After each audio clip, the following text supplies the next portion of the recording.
Good morning. It's December 8th, and this is To My Liberal Friends.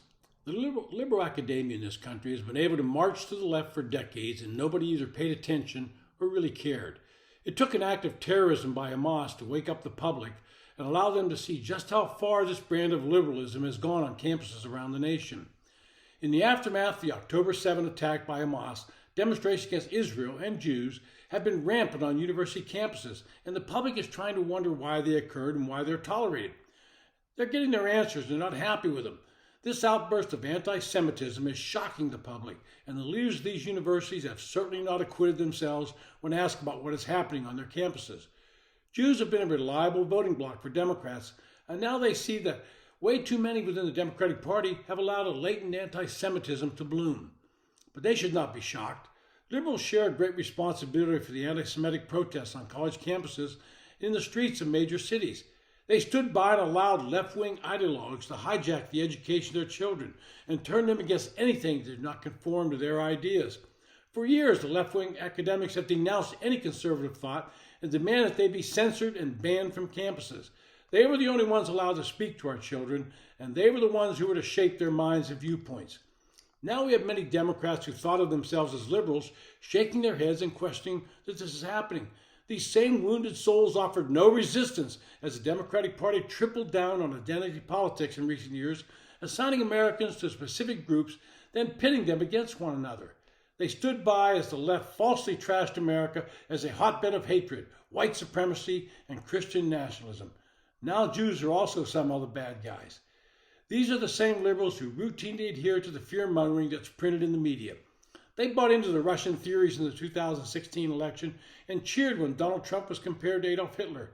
But it was Hitler that scapegoated the Jews in Europe in the 1930s, and it is the liberals in the media that now once again blame Jews for everything wrong in their lives.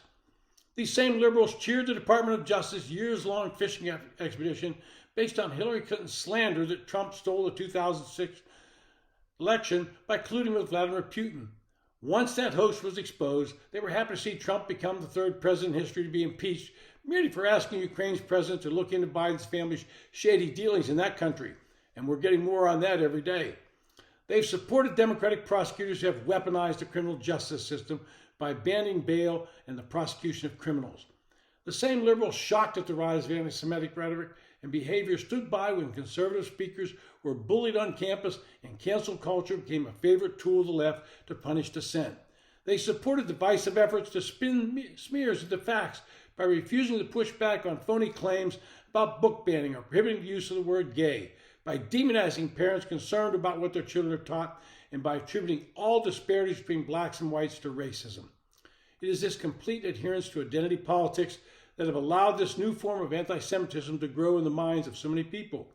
Progressives like Pramila Jayapal ignore what the terrorists have done and blame Israel for the war. She, like the rest of the liberals, now demands there be a ceasefire and worries about what is happening in Gaza.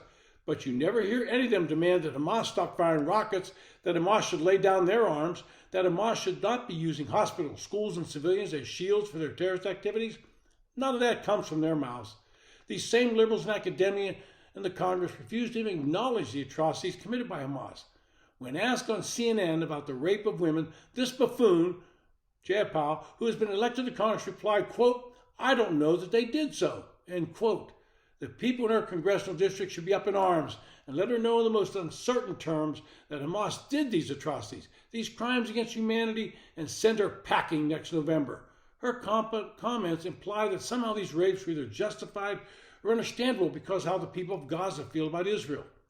All this goes back to the basic policies of liberals and by default the Democratic Party that they now control. Everything must be viewed through the prism of identity politics. The Jewish population in the United States used to think they were a protected class by liberals, but now find they're viewed as white and therefore oppressors. It's why the feminists in this country, liberals to the core, have been silent on the actions against women in Israel. They're too focused on gender identity or anti-black or anti-brown racism, Western imperialism, queerness, and normalization of transgenderism. They're not about protecting women, but more about advancing their liberal agenda and causes. After all, these atrocities were committed by brown-skinned men against white women so they can somehow be excused by the liberal feminists in this country.